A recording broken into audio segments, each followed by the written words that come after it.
Nous sommes éditeurs d'applications sur smartphone et nous développons une application PTI Dati sur téléphonie Android.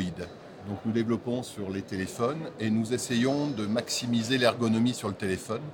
À ce titre, nous avons développé un système qui permet de détecter une véritable détection de chute et de ne pas faire une perte de verticalité, de manière à être beaucoup plus ergonomique et de pouvoir tenir le téléphone dans la position qu'on le souhaite.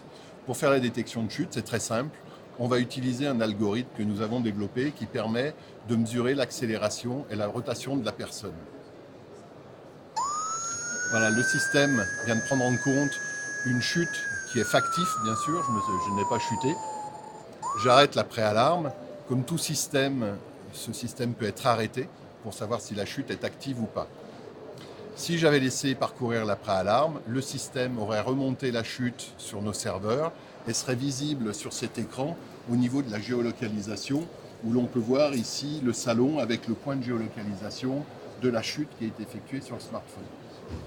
Tous les événements du téléphone sont remontés sur le serveur, sont archivables, et à partir de l'interface serveur sur une interface web, vous pouvez administrer tout le système, paramétrer tout le système. Vous pouvez changer le mode de fonctionnement du PTI, vous pouvez bloquer les applications du téléphone, vous pouvez faire ce que vous voulez à partir du site d'administration sans avoir le téléphone dans la main. La seule chose à faire, c'est de déployer une première fois l'application. Après, tout l'interfaçage se passe sur l'interface web. Au niveau des alarmes, une fois que les données sont sur nos serveurs et disponibles sur l'interface web, nous avons plusieurs canaux de distribution de l'information. Vous pouvez recevoir en email tout ou copie des événements. Vous pouvez envoyer les événements sur un serveur vocal. On va acheminer sur un serveur vocal, sur des numéros de téléphone, les alarmes. Et on va pouvoir, au travers de ce serveur vocal, vous mettre en communication avec l'émetteur de l'alarme. Et ou sinon, le moyen ultime de gestion de la sécurité, on est capable de transférer les alarmes chez un télésurveilleur qui va assurer pour vous la levée de doute et donc gérer pour vous tout ce qui est déclenchement de la sécurité civile, de la gendarmerie ou de la police au besoin. Alors chez Orange, la solution NeoSafe fait partie d'un catalogue d'applications qui s'appelle Mobile Business Apps.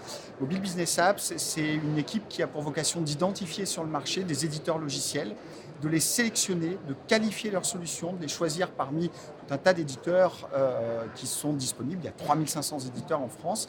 Donc on joue finalement pour nos clients le rôle de tiers de confiance. On va adosser le nom d'Orange Business Service à un certain nombre de solutions. On a un catalogue aujourd'hui sur lequel on a 15 solutions qui sont présentes. Ce qu'on va faire avec NeoSafe, c'est utiliser le meilleur de l'éditeur, sa capacité, son agilité, sa capacité à créer des roadmaps très régulières, à enrichir le produit et à en faire bénéficier nos clients.